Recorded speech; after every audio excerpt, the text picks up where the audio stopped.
გვარების წარმოშობა უძველესი დროიდან იღებს სათავეს და საქართველოც როგორც იმ ძველ ცივილიზაციათა შემოქმედი ხალხის ქვეყანა ღრმა ფესვების მქონე გვარებით იწონებს თავს. ჩვენი გვარებიც როგორც ბევრი სხვა ხალხებისა ძირითადად ადამიანთა სახელების, მეტსახელების, სადაურობის პროფესიის და სოციალური მდგომარეობის მიხედვით წარმოიშვა.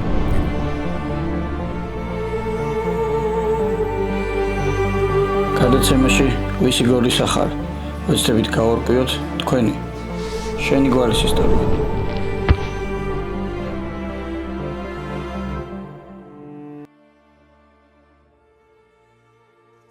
ამ ხელახელი ქონია დალოცილს. სოფერ მურყმელში ვიმყოფებით ლიმდოარის დღესასწაულზე. აქ უშგულში ჭელიძეები ლიმდოარის დღესასწაულს აღნიშნავენ დღეს. სწავლთ და ბატონ ივერი ჭელიძეს გავესაუბრებით ახლა მოგვიყვება ჭელიძეების ისტორიას.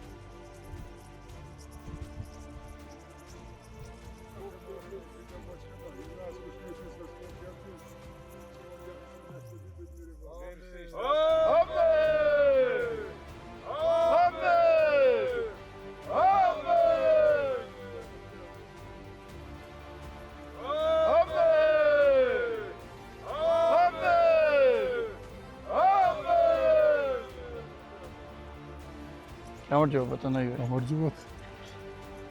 გვარების ისტორიას ვიკვლევთ. დიახ. ჭელიძეების გვართან დაკავშირებით ვართ დღეს ამოსულები ამ სოფელში. მაინტერესებს ჭელიძეები როგორ მოხდით და რომელ საუკუნეში ამ სოფელში. ძალიან საინტერესო საკითხი გაქვთ წამოწყებული. მე ვუყურე რამოდენიმე გადაცემას თვალსდები და მე ძალიან მომეწონა რომ ამ საინტერესო საკითხებს მოკიდეთ ხელი ჩვენი ქვეყნის და ჩვენი ერისათვის. და დიდი მადლობა რომ მოიცალეთ ამავე დროს ჩვენთან უშგულის ჭელიძეების და საერთოდ ჭელიძეების წარმომავლობაზე და მათ გენეალოგიაზე მუშაობა დაიწყო. ჭელიძეები უშგულში ალბათ უშგულის დაარსებიდან არიან ასე გამოდის, იმიტომ რომ ჩვენ მე-11 საუკუნის ძეგლები გვაქვს კოშკების სახით. დღეს ორი ცოცხალი კოშკი დგას საუკეთესო ფორმაში მდგომარეობს ჭელიძეების საგვარეულო კოშკები და 5 დანგრეულია. ესე იგი ეს მეტყველებს რომ შუა საუკუნეებში უკვე ცხოვრობენ უშგულში ჭელიძეები. მათ შორის აი მე-11 საუკუნის წმინდა ბარბარეს ეკლესია, რომელიც ჭელიძეების საგვარეულოს ეკლესიას წარმოადგენს. ეს ეკლესია ძალიან ძვირფასი არის, ძალიან საინტერესო არის. დღეს თქვენ მოგიწიათ ჩვენთან მოსვლა, დაემთხვა თქვენს მოსვლას. დღესასწაული გვაქვს ჩვენ დღეს ჭელიძეებს იმის რომ წმინდა ბარბარეს ეკლესია აშენდა ამ ადგილას, ამ ტერიტორიაზე და ამ დღევანდელ დღესასწაულს ქვია ლიმდოარი. ლიმდოარი სვანურად არის ნადობა. საინტერესო დღესასწაული ჩამოუყალიბია ჩვენ წინაპრებს. ნადობა დაკავშირებული ახლა თქვენ უყურებთ რომ წმინდა ბარბარეს უკან უზარმაზარი ლოდები არის დაგროვილი, უზარმაზარი ლოდები არის. ახლა ჩვენ რო ვხედავთ ჩვენს უკან ამ ღელეში. რის გამო არის ეს ლოდები აქ? გეტყვით ახლა, აი ეს თარო არის აქ რო ჩანს უკან. ამთიდან იცის ხოლმე ზამთარში თოვლის ზვავი. თოვლის ზვავმა ერთხელ დააზიანა ეკლესია, ერთხელ დააზიანა და ასადგენი იყო ეს. ეკლესია ასადგენი იყო და მეორეჯერ რო ანალოგიური არ მოხდარიყო, ამისათვის სოფელს დაუდგა ჩვენ გვარს ჭელიძეებს გვერდით და ნადობა, ნადი სახით, რამოდენიმე ათეული ხალუღებით იქნა ეს ლოდები შემოტანილი.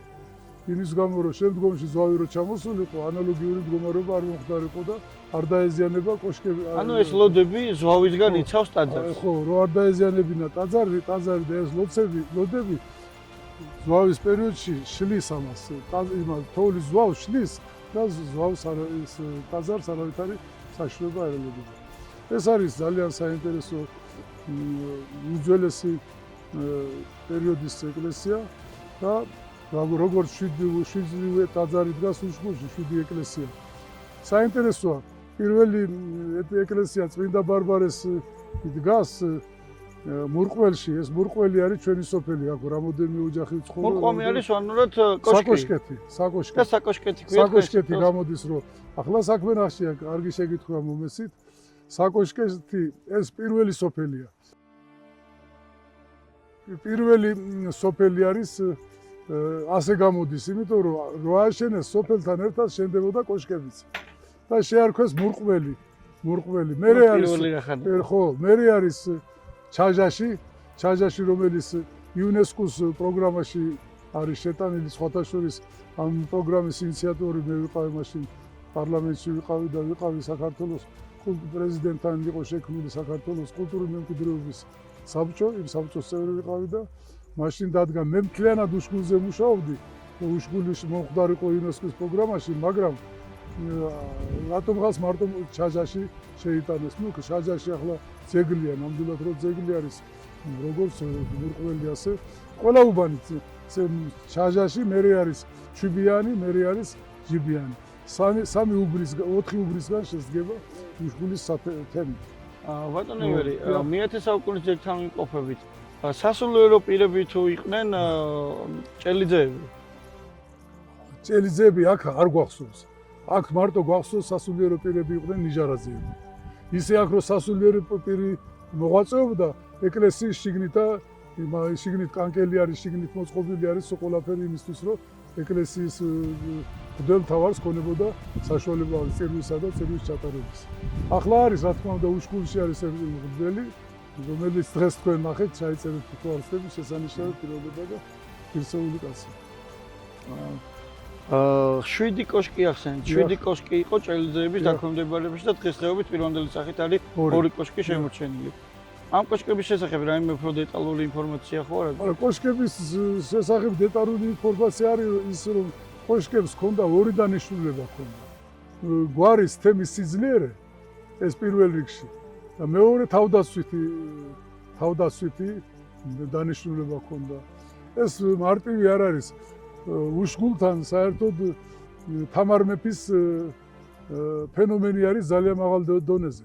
თამარ მეფის რეზიდენცია გადმოყურებს ზევიდან და როგორც თქმულებებია, წინაპრებიდან მოდის ეს გადმოცემები მოდის, რომ თამარ მეფე უშგულში ხშირად დადიოდა და თამარ მეფე თვითონ მონაწილეობდა ამ კოშკების მშენებლობაში და გვერდით ეგდა სვანეთის მოსახლეობას.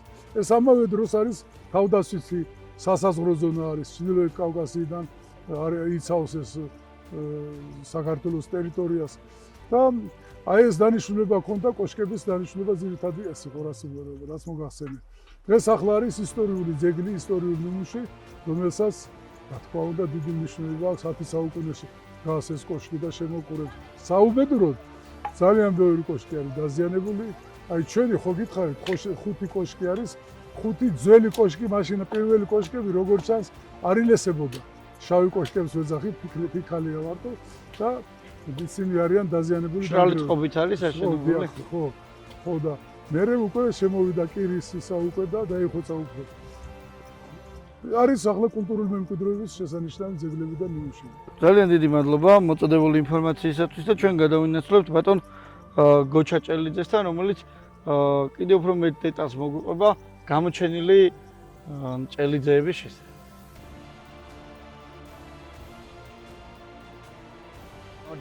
მოგესალმებით ძირფასი. მაინტერესებს, საიდან მოხვდით ჭელიძეები უშგულში, ამ სოფელში? ეს ქართველი ერის ამოცანა არის რა. წარმოიდგინეთ, ამ დიდ სვანეთში ზეთი დამთავრებული გვარი როგორ აღმოჩნდა უშგულში. და სვანეთში საერთოდ ეს არის ქართველი ერის ისტორიული ამოცანა, მაგრამ ჩვენ შეგვიძლია ამ ამოცანის ამოხსნა. გვიანბეთ ამის შესახებ. უძველესი გვარი სვანეთში, რომელმაც სვანეთის აღმშენებლობაში მიიღო მონაწილეობა და ჩვენი ქვეყნის განვითარებაში. მაგალითისათვის, აგერ თქვენ დარწმუნებული ვარ, ნახეთ ჩვენი საგვარეულო წმინდა ბარბალეს ეკლესია, რომელიც მე-9 საუკუნეების არის, ჭელიძეების ხელსაც ნახავთ იქ და ეს არის იმის უტყუარი ნიშანი, რომ ჩვენ აქ საუკუნეების მანძილზე ვართ. და ამავე დროს აი ეს ჩვენი საძვალე, სადაც ახლა ჩვენ ვიმყოფებით, ესაა ჭელიძეების საგვარეულო სასაფლაო, სადაც ჩვენი წინაპრები ასაფლავიან უქსოვარი დროიდან დღემდე და თითქმის ყველა საფლავს რეფერებით მიუხედავად იმისა, რომ შეიძლება არ გვახსოვდეს 7-12 თაობის წინანდელი გარდაცვლილი ჩვენი წინაპარი და მეტი. ბატონო გოჩა, მაინტერესებს გამოჩენილი წელიწადები ვინ იყვნენ? საამაყო წელიწადები ვინ აკავთ? მოდი თუ ჩვენ შორეული ისტორიიდან დავიწყებთ საუბარს, სამწუხაროდ რა არის იცით? გვარების გენეალოგიის დალაგებაში საქართველოს აუბედითობის პერიოდმა მოიტანა ის ამბავი, რომ ქაღალდზე დაწერილი ჩვენი ისტორია წაშლილია, მით უმეტეს გვარების ისტორია. მაგრამ ამავე დროს გამოჩნდა და არსებობს დიდება უფალს, გარდა უტყვი ძეგლებისა და ქვაში ჩაკიდული სინამდვილესა, რომელზეც ჩვენ ახლა საუბრობთ, არსებობს ქართველი მეფეების მიერ გამოცემული დოკუმენტები, მათ შორის არის მაღრანაძეთა სიგელი, თოფურიძეთა სიგელი, სადაც ჭელიძეები ჩანან, როგორც რაჭის ერისთავები. მაგალითად, გიორგი აბღაჭელიძე ორ სიგელში, სხვადასხვა წლებში დაწერილ ორ სიგელში ჩანს ჭელიძეების გვარი, როგორც დიდი ერისთავი. ასევე იყო მე-16 საუკუნეში გუსტან ჭელიძე, რომელიც ქართლის მეფის სიძე იყო. წარმოიდგინეთ, რამხელა პატივი იყო მისთვის, რომ ქართლის მეფემ თავისი ასული მიათხოვა გუსტან ჭელიძეს. მაგრამ საოცრება რა არის? იცი, ახლა ჩვენ ვხედავთ უნიკალურ ისტორიულ-კულტურულ მემკვიდრეობის ძეგლებს, რომლებიც ასე არ აშენებულან ეს ადამიანის ხელით არის აშენებული და დუღაბიც ადამიანის მიერ არის შექმნილი და აქ საინტერესო არის ერთი ისტორია. 1724 წელს, როდესაც საქართველოს მეფემ საქართველო დატოვა ბედუკუღმართობის გამო ვახტანგ მე-6-ზეა საუბარი, მას ახლდა დავით ჭელიძე მის ამალაში, 3000 კაციან ამალაში, სამეფო ამალაში. იმის შთამომავლობამ გამოიგონა ცემენტი. მოიცა. რა თქვი? ცემენტი. ანუ ცემენტი პირველად დედამიწაზე ცემენტი გამოიგონა ჭელიძემ? ამ ქვეყანაზე, ამ სამყაროში პირველი ცემენტი გამოიგონა ჭელიძემ. ვინ იყო ეს ჭელიძე? გვიანბეთ მის შესახებ. აი მოგიყვებით, მე ვახსენე დავით ჭელიძე, რომელიც ვახტანგ მეფეს ახლდა ამალაში, რომელიც რუსეთში გადაიხვეწა პეტერბურგში, დავით ჭელიძის შვილიშვილმა იგორ ჭელიძემ, რომელსაც დაევალა 1812 წელს დაანგრეული ნაპოლეონის ომის დროს დაანგრეული მოსკოვის აშენება, რეკონსტრუქცია და განახლება. ჩავთვალოთ, რომ ეს ჩვენი ამ სამყაროს წარმომადგენელი მოსკოვის აღმაშენებელი არის ნაპოლეონის ომის დროს გადამწვარი მოსკოვის აღმაშენებელია, რომელმაც გამოიგონა ცემენტი და ამ ცემენტით მოხდა ის საოცრება, რაზეც დღეს კიდევ ერთხელ მინდა დავაზუსტო რა, რომ მეზობელი ქვეყანა ამაყობს. დედამიწაზე ცემენტი დღეს რა მდგომარეობაში თქო გვიცით, რამხელა მნიშვნელობისაც არის სახლებს და კორპუსებს და ყველაფერს ვაშენებთ ვითი. დედამიწაზე ცემენტი პირველად გამოიგონა ჭელიძემ? დედამიწაზე ცემენტი პირველად გამოიგონა დავით ჭელიძის შვილიშვილმა იგორ ჭელიძემ და ცემენტი, რასაც არსებობს დედამიწაზე სამშენებლო უნიკალური მასალა, საშუალება მშენებლობის, ეს არის იგორ ჭელიძის მიერ გამოიგონა. ჩვენ ამით შეგვიძლია ვიამაყოთ. დიდი მადლობა ამ ინფორმაციისთვის. ნამდვილად საამაყო არის პირველი ცემენტი ქართველს. ჭელიძეს გამოუგონებია დედამიწაზე. კიდევ ვინ არიან გამოჩენილი ჭელიძეები? თანამედროვე თუნდაც. კი ბატონო, ჭელიძეების ღვაწლი თუნდაც ზემოსვანეთის, თუნდაც სვანეთის და საქართველოს აღორძინების, ბრძოლების, მშენებლობის, აღშენებლობის საქმეში აი შეუფასებელია და წარმოუდგენელია. აი მაგალითისათვის თქვენ წეგან გაიცანით, სულ ახლა 80 წელი შეუსრულდა ივერი ჭელიძეს, რომელთანაც ჰქონდათ საუბარი, ხო? ეს საინტერესო ადამიანია. აი მაგალითად ჭელიძეების აშენებულია ეს გზა, რაზეც დღეს თქვენ იმგზავრებთ. გულში რაზეც ამოვიარეთ. ბაბუაჩემის აი ივერის მამის აშენებულია, ეს იყო პირველი მეგზევე, ერთ-ერთი პირველი მეგზევე ზემოსვანეთის სინამდვილეში და აი ეს გზა, რასაც ახლა გადაყვებით ამ 64-ის გზას ვეძახი ქვემო სვანეთში რომ გადადიხარ, ამაზე ლამაზი ბუნება არ არსებობს დედამიწის ზურგზე და ეს ყველაფერი აი ჭელიძეების გაკეთებულია მათი ინჟინერული ნიჭით და მათი ინიციატივით, რომელიც დააყენეს ხელისუფლების წინაშე თავის დროზე საჭიროებიდან გამომდინარე და ეს საჭიროება განხორციელდა და დღეს მთელი ქართველიერი ამით ამაყობს. უშგულში ისევ სოფელ მურყმელში ვიმყოფებით, სადაც ბატონმა გოჩამ გამოგვიშვა უფრო მეტ დეტალს მოგიყვებათ ომის გმირების შესახებ ბატონი გიო. გამარჯობა ბატონო გია. რა შეგიძლიათ გვიამბოთ ომის გმირების შესახებ ჭელიძეებზე? Ну, ძირითადად ალბათ ბაბუაჩემზე გავაკეთებ აქცენტს და მოგიყვებით რაც ვიცი. 1912 წელს გაიწვიეს ვაშევროსეთის ჯარი იყო სარწლიან ჯარში და ჯარში მსახურობის დროს მოუსწრო პირველ მსოფლიო ომმა. სადაც თავისთავად გასული იყო თვითონ ამ ომში. იკითხავდა ოჯახს, მოყვანილი ყავდა მეუღლე. იმ პერიოდში ახალი მოყვანილი ყავდა გასვიანების ასული ქალბატონიანიკო. ვარსაჭრონელი ხალი და შვილი არ ყავდათ. და მოუწია წასვლა, ნუ ვალდებულების მოხდა. მე ჩაერთო ომში ამობის და ომში ჩართვის მერე 3 წლის მერე ფაქტიურად არ გაუგიათ არაფერი 5 წელი. ანუ 8 წელი. თლიანობაში იყო 8 წელი და ნუ ჩათვალისწინო იყო გარდაცვლილი. და ასე ნუ მაშინ კეთდებოდა საფლავი, რაღაცა ისეთი იმიტაცია რომ ნუ დაკრძალვა, როგორც 40 წლის თავი და ეს ყველაფერი გაუკეთდა ამ კაცს. და 8 წლის მერე დაბრუნდა. დაბრუნდა და ეგერ ზევით ყანები რო არის, აქედან ესროლა კარაბინიაგერ ჩვენს სახლს. აქ ბირჟა იყო, ყოფილა მაშინ, ნუ ჩემ დროსაც ბირჟა იყო აგერ და ნუ კაცი ნახეს რომ ვიღაცა მესროლე იოსები ერქვა ბაბუაჩემს მის სახლს და ნუ ავიდნენ, დაუძახეს კაცს რა ხდება. ამ კაცმა წარმოიდგინეთ რომ ვერ იცნეს, იმხელა ნატანჯი იყო უკვე წვერში აქამდე, ნუ რა ვიცი, ახლა იქიდან ტყვეობიდან გამოქცეული მთელი ეს წლე ალბათ თვეები მოდიოდა რა იქიდან და მაინც ჩამოაღწია. ნუ და მე იოსების მეგობარი ვარო და მაგრამ ჩვენ ყავდა ბაბალოს ვეძახდით, აი ესეთი კაცი იყო, რომელმაც 113 წელი იცოცხლა. აი ახლა ჩვენ ქვეყანას სამშობლო შევეთხელი წყალი დავდეთ ისი როსი იყო, ნუ ჩვენი რა თქმა უნდა ყველასი და რო ჩამოვიდნენ დაუშარეს პურმარი როგორც მეგობარს, იოსების მეგობარს ისე აი ეგერ ჩვენ მაშინ მაჩუბი იყო შუა ცეცხლი, ნუ მაშინ ოთახები და ეს იმენა დაღწევი და იყო შუა ცეცხლი, ხორობდა ხალხი და საღამო ხანს როცა ბებია ჩემი მოვიდა უკვე 3 წელსაც ყოფილა ძროხების და რო შემოვიდა სახში და იკითხა რა ხდება. და ნუ თქვიათ რომ აი იოსების მეგობარი არის მოსული. და სხვადასხვა ყოფილა ძალიან ლამაზი კაცი, ბაბუაჩები საკმაოდ მაღალი, ცისფერთვალება. ქერა და ნუ რავი რო გაიცინა ბაბუაჩემმა ახლა იმ პერიოდში რომ აი ბებია რო შემოვიდა, ამას უცნია უცხოს ამ ბაბანო შენო იოსები ხარ. და ამ დროს იღებს ადგილოს და ამბობს რომ კი მე იოსები ვარო.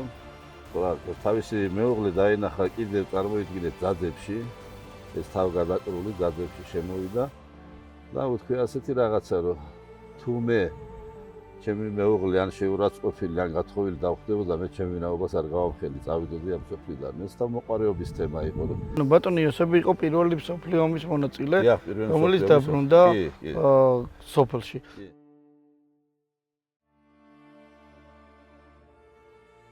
ბატონო გენო, გისმენთ. როგორც იცი, დაიბადეთ აფხაზეთში. და მითხეს აფხაზეთის ომის გმირებზე, ჭელიძეებზე უფრო მეტ დეტალს ბატონო გენო მოგიყვებაო და გისმენთ, რა შეგიძლიათ მეტი დეტალი დაგვიზუსტოთ აფხაზეთის ომის მონაწილეებზე, ჭელიძეებზე? დეტალები ახლა ძალიან რთულია ახლა ამ თემაზე ლაპარაკი, ამის ყველაფრის გახსენება, მაგრამ რა ვქნათ ახლა გმირები, ბევრი გმირები ჩვენი რობერტი ჭელიძე, ჩემი თამაზი ჭელიძე ძმები იყვნენ, ჩვენი იურა რამაზი ჭელიძე. რა ვქნათ, მამა ჩემიც ამ ყველაფერს შეეწირნენ. ყველანაირად მართლა გმირები იყვნენ და იცავდნენ თავის ქვეყანას, თავის ყველაფერმა აი ბოლოს შედეგი რომელსაც უნდა ეცხოვრათ, უნდა იმრავლათ. რა ვქნათ, ღმერთის ნება ყოფილა ასე. თავარია რომ მირება დარჩნენ ისინი ქვეყნისთვის. ღმერთმა გვაშოროსაწია ასეთი და მშვიდობა ქონოდეს ყოველთვის. არ მინდა რაჭაში ისე წავიდე რომ თქვენი ლექსი არ მოვისმინო. კი ბატონო, მე გიკითხავთ ჩემეფლებს, რომელიც ყველაფერს შეეხება. სტიქიდან დაწყებული ყველაფერს. ჩემი გვარის სალოცავო. მოվել შენთან, მოվել ფუძებ. ფეხნატკენო ქვადარიყევ. მოվել ენგურს დავიფიცებ შენთან მოվել, რადგან მიხმე გამარია. შენთან მოվել, მადლი შენი მიწყალობე. მონატრებას გამოვყევი როგორც დედამ, მიგალობე. როგორც დედამ, შემეშველე სულ სიარა გაუქარვე. თმენის ძალა მომეც მერე მრისხანება გამიქარწყლე. მომეც ძალა სიყვარულის, მიტევების ძალა მომეც. ორგულების მოსაქცევად გულნაბზარი გამიმთელე. მოվել შენთან, სახლო ჩემო, საფერებლად შენთან მოվել. სიკვდილს ქარტეხელი მოაქვს, მაგრამ აღარ დავემონებ. მოվել რადგან ვერ ნათიბი მწვანე მოლი გაგითიბო და ბარბარეს წმინდა ხატთან გვარის ლოცვა წაგიკითხო. მოվել რადგან მამა პაპის ობლის კვერი აქ ცხებოდა, მურყმელს ზვავთან შეჭიდებულს ჩვენი ლოცვა სჭირდებოდა. მოվել შენთან, დედაო ჩემო, კოშკო ჩემო, სახლის დირევ, ჩემი გვარის სალოცავო, შენი მადლით დაგვაყურე. გამარჯობა ბატონო სიმონ. სად ვიმყოფებით ახლა? თქვენი მყოფებით სოფელ ზედა ბუგეუში, რაჭაში. ჭელიძეები. დიახ, ჭელიძეების ოჯახში. როგორ მოხდით ჭელიძეები ზედა ბუგეულში? 1780 წლიდან დაახლოებით გვაქვს ინფორმაცია, რომ ცხოვრობდა ორი ძმა. აკა და გამრავლდით და სადღაც 30 ოჯახი ჩამოყალიბდა აი ამ ორი ძმიდან. და ცხოვრობთ, მაგრამ ეხლა გარკვეულად მიგრაციის პრობლემებია და სოფელში ნაკლებად ცხოვრობს ხალხი. 1780 წლებში სახელები ხო არ ვიცით ძმები? სახელები პავლე და მახარა. მახარა არის ჩემი შტო და პავლე არის მეორე შემდეგი შტო. მაინტერესებს ომის გმირები თუ იყვნენ თქვენი სოფლიდან წასულები ომში? იყვნენ, რა თქმა უნდა, ბევრი ჩვენი სოფლიდან, მათ შორის ჭელიძეები, აი ამ უბანში მახარა შტოდან ორი თეოფილე დიომედი არ დაბრუნდა და დაიკარგა ომში. მამაჩემი გრიგოლ ჭელიძე ომის მონაწილე. კავკასიონზე იდე რომელ სოფლებში არიან აქ, სად შეიძლება უნიცეთ ჭელიძეები? ჭელიძეები დიდი ოდენობით არის მართალია პატარა სოფელია, მაგრამ ნამანევში სუფთა ჭელიძეების სოფელია. არის ერთი გვარი პატარიძე, რომელიც არის ჭელიძეებზე მისული. გარდა ამისა ჭელიაღელეში ცხოვრობენ ჭელიძეები დიდი ოდენობით. ცხოვრობენ ძირაგეულში, ცხოვრობენ გორში, იწაში, ამბროლაურში. ჩვენ დავიძრებით და რაჭაში კიდე მოვიდით რამოდენიმე სოფელს, რომ კიდე მეტი ჭელიძის ისტორია გავუშვით. როგორ მოხდით სოფელს ნაკაში და რაჭაში ჭელიძეები? გადმოცემით ძირძველი ჭელიძეები იყვნენ სოფელ ნამანევში. ნამანევში კიდევ მოსულები იყვნენ სვანეთიდან. ნამანევში ცხოვრობდნენ ძირითადად, მერე გაიფანტნენ ნამანევიდან და ჩვენც აი სოფელს ნაკვაშიც ნამანევიდან დასახლდნენ და დანარჩენ ამბროლაურის რაიონის ყველას ბევრ უმრავლეს სოფელში. რამდენი სოფელში არიან ხო არ იცით? დაახლოებით 10-15-ში. ყველა სოფელში არიან თითქმის თითო გვარი ერთი ოჯახი მაინც ყველა სოფელშია. მაგრამ უფრო ბევრი ცხოვრობს ნამანევში, შავრაში, ჭელიაღელეში, სადმელში, ბაჯში, კიდე ცხოვრობს ძირაგეულში, კიდევ ცხოვრობს ჭელიაღელეს ჭელიძეების გამო ხო არ ქვია ჭელიაღელე? ჭელიაღელეს სადღაც იქ ღელეს სახელი, სადაც ჭელიძეები ესახლენ, იმ ადგილს ღელე ყოფილა და ჭელიაღელის ღელე დაარქვეს. ჭელიძეების გამო არის სოფელში ჭელიაღელეს სახელიც არის ცნობილი.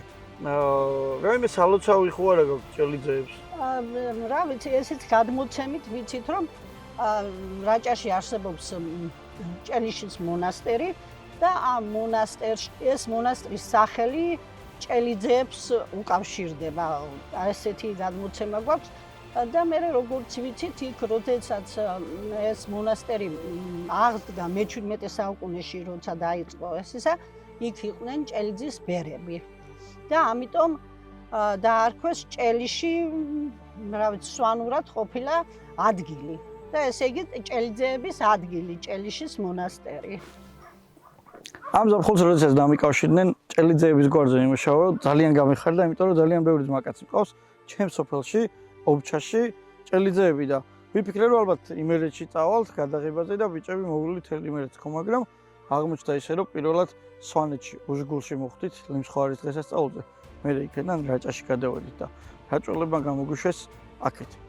ეხლა ჩემო მეგობარს ბავშვობის ძმაკაც გავისაუბრები ირაკლი ჭელიძეს და მოგითხრობს თუ როგორ მოხდნენ ობჩაში ჭელიძეები. ირაკლი გამარჯობა. გამარჯობა ბექა. მაინტერესებს ბავშვობიდან გიცნობთ, მაგრამ მე ჩემი გვარის ისტორიაც არ ვიცოდი, სანამ არ გავარკვიე. თქვენ გვარზე მაინტერესებს საიდან მოხვდით ჭელიძეები ობჩაში. ჩვენი გვარის წარმომავლობა, როგორც ჩემთვის ცნობილია, არის ზესტაფონის საქარიდან არის ჩემი დიდი პაპა ჩაბოსული, შემობატონო. დაახლოებით 2 საუკუნის წინ ჩამოვიდა ობჩაში, გააგრძელა ცხოვრება. და მის ფუძეზე ვართ დღესდღეობით ჩვენი გვარი ჭელიძეები ვართ დაახლოებით 25 ოჯახი ვართ, რომელი ოჯახიც ვაგრძელებს ცხოვრება სოფელ ობჩაში, მეორე ობჩაში და არსებობ და ვართ აქ ჭელიძეები. ანუ გადმოვიდა ზესტაფონის რაიონიდან, ზედა საქარიდან გადმოვიდა ბიჭია ჭელიძე, ჩემი დიდი პაპა. სახელით ვიცით, ბიჭია. ბიჭია ხა ჭელიძე. ანუ ბიჭია საიდან იყო ჩამოსული მანამდე? ბიჭია ჩემობატონო ჩამოსული იყო, როგორც ცნობილია ჩვენთვის და ბაბუა ჩემ მახსოვრობაში ნათქვამი აქვს, ჭერიაღელედან არის ჩვენი წარმომავლობაო რაჭიდან.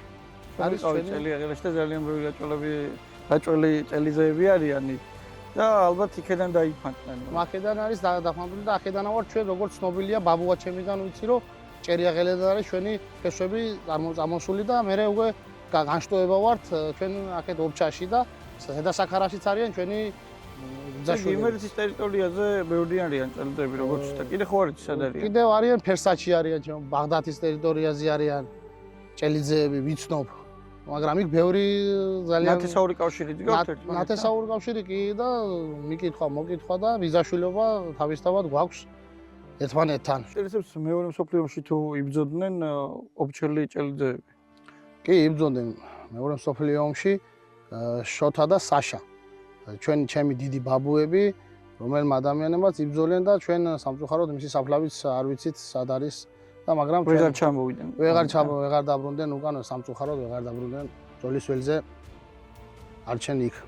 დიდი მადლობა მათ გაწეული სამსახურისთვის, რაც ყველაზე ძვირფასი აქვთ იმას წირავან ხოლმე. კიდე ხო არის აი სადაც ბევრი იქნებიან ჭელიძეები, ანუ ჩვენ დავიწყეთ სვანეთიდან გადაღება, ჩავედით რაჭაში, ეხლა გამოვიარეთ ობჩაში, იმერეთში და მაინტერესებს კიდე ხო არის სად არიან? ინფორმაცია მაქვს, ჭელიძეები კიდევ არიან გურიაში, ჩემო ბექა. ჩვენ დავიძრებით სოფელი ობჩიდან და გურულ ჭელიძეებსაც ჩავწერთ და გავისაუბრებით თუ როგორ მოხდნენ გურიაში ჭელიძეები.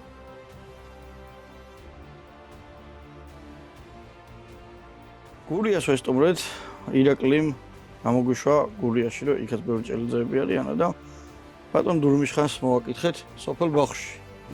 გამარჯობა ბატონ დურმიშხან. გამარჯობა. მაინტერესებს როგორ მოხდით ჭელიძეები სოფელ ბაღში, გურიაში? ჩემი წინაპრებიდან გადმოცემით ვიცი და მამაჩემიდან რომ რაჭიდან იძახდნენ ესენი რომ ძირითადად რაჭიდან ვართ, მაგრამ ეთყობა დიდი ხნის გადმოსვლები რა, იმიტომ რომ რაღაც პირდაპირ ნათესავები რაჭაში არ ყოლია. და მე ახლა თვითონ გეოლოგი ვარ და ვიცნობ რაჭის ჭელიძეებსაც, ვიცნობ ბევრს და სვანეთის ჭელიძეებსაც და აჭარის ჭელიძეებსაც.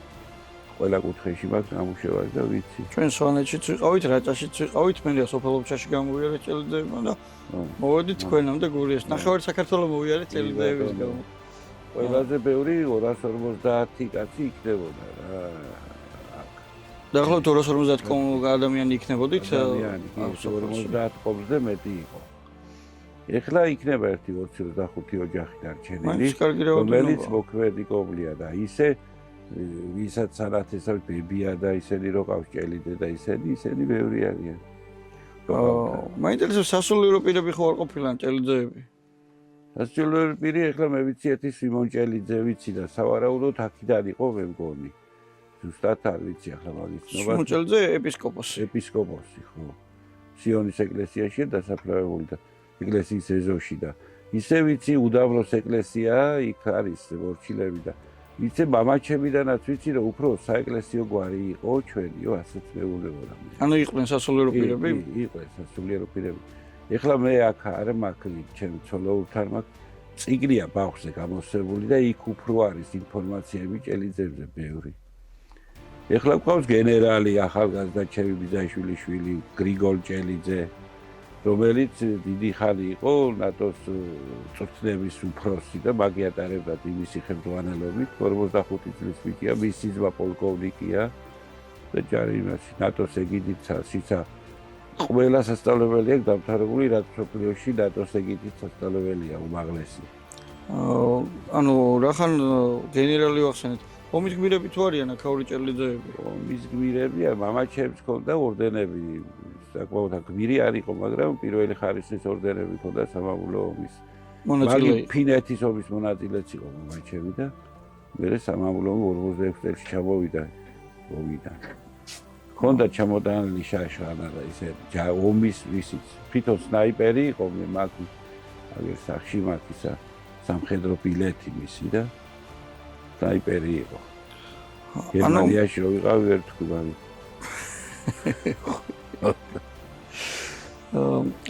სხვაებიც ხო არ იყვნენ მამის გარდა ომის მონაწილეები გმირები ჭელიძეები? ბევრი იყვნენ. ფოტოშოპის საკუთარი გრიგის იყო. გური ჭელიძე იყო მე ისტორიის მასწავლებელი იყო სკოლის დირექტორი ისიც მონაწილე იყო ომის. ბევრი ახლა მე აღარ მახსენდება ბევრი მაგრამ იყო. სხვა გამოჩენილი ჭელიძეები ანუ ხატრები ხო არ არიან მომღერლები ისეთი ხალხი? საამაყო ხალხი. საამაყო ხალხი ხატრები არ ვიცი მაგრამ იყო ვახტანგ ჭელიძე მწერალი და საზოგადო მოღვაწე ცნობილი პიროვნება იყო. ბევრი ექიმები იყო ხოთაშორის აქ სავატყოფოც იყო ამ სოფელში და დიდი სავატყოფო იყო ხოთაშორის და იყო გერონდი ჭელიძე ასე მისი გოგოებიც ექიმები იყვნენ. ბევრი ექიმი იყო ხოთაშორის ჭელიძე. გურულ ჭელიძეების ამბები მოგვითხრა ბატონმა დურმიშხან ჭელიძემ. დიდი მადლობა მას და არ დაგავიწყდეთ ჭელიძეებო გამოიწერეთ YouTube არხი ვისი გორის ახალი. ჭელიძეების გვარის ისტორია სათავეს სვანეთიდან იღებს. უშკულის თემის სოფელ მურყმელში მდებარე წმინდა ბარბარეს სახელობის ჭელიძეთა საგვარეულო ეკლესია და საძვალე, ისევე როგორც ამავე სოფელში აღმართული ჭელიძეთა საგვარეულო კოშკები მე-9-მე-10 საუკუნეებით თარიღდება. რამდენიმე საუკუნის წინ ამ გვარის წარმომადგენლები რაჭაში გადასახლდნენ. სწორედ ამ პერიოდს უკავშირდება მე-11 საუკუნეში აგებული რაჭის ჭელიშის მონასტერი, რომელიც ისტორიულად ჭელიძეების გვართან ასოცირდება. დროთა განმავლობაში ჭელიძეების გვარი გავრცელდა აჭარაში, იმერეთში, გურიასა და ქვემო ქართლშიც. ჭელიძეთა მოღვაწეობის დიაპაზონი მრავალმხრივი და ფართოა. ისტორიულ წყაროებში ისინი გვხვდებიან როგორც რაჭის ერისთავები, ქვეყნის პოლიტიკურ იერარქიაში მაღალი სტატუსის მატარებელი ფიგურები, ასევე სამრეწველო პროგრესის აქტიური მონაწილეები. ჭელიძეების გვარს არაერთი გამოჩენილი წარმომადგენელი ჰყავს. მაგალითად, იგორ ჭელიძემ მსოფლიოში პირველი ცემენტი გამოიგონა და ამით მსოფლიო სამშენებლო ინდუსტრიაში ახალი სიტყვა თქვა. თამაშ ჭელიძე კი იყო გამოჩენილი აკადემიკოსი გეოგრაფია გეოლოგიის დარგში. ვლადიმერ ჭელიძე პროფესორი და თბილისის სახელმწიფო უნივერსიტეტის ლექტორი, რომლის სახელმძღვანელოთი საქართველოში უმაღლესი მათემატიკა ისწავლებოდა. ვახტანგ ჭელიძე კი თბილისის დინამოს ფეხბურთელი იყო და საქართველოს ისტორიაში ერთ-ერთ საუკეთესო მცველად ითვლება. სვიმეონ ჭელიძე კი მიტროპოლიტი გახლდათ, რომელმაც მნიშვნელოვანი წვლილი შეიტანა ქართულ სასულიერო ცხოვრებაში. იგი თბილისის სიონის ტაძრის ეზოშია დაკრძალული. უშკულში, სოფელ მურყმელში დღემდე აღინიშნება ლიმდვარის დღესასწაული, რომელიც ნადობას უკავშირდება. ეს ტრადიცია ჭელიძეების გვართან არის დაკავშირებული და ყოველწლიურად 2 აგვისტოს წმინდა ბარბარეს სახელობის ტაძარში იმართება.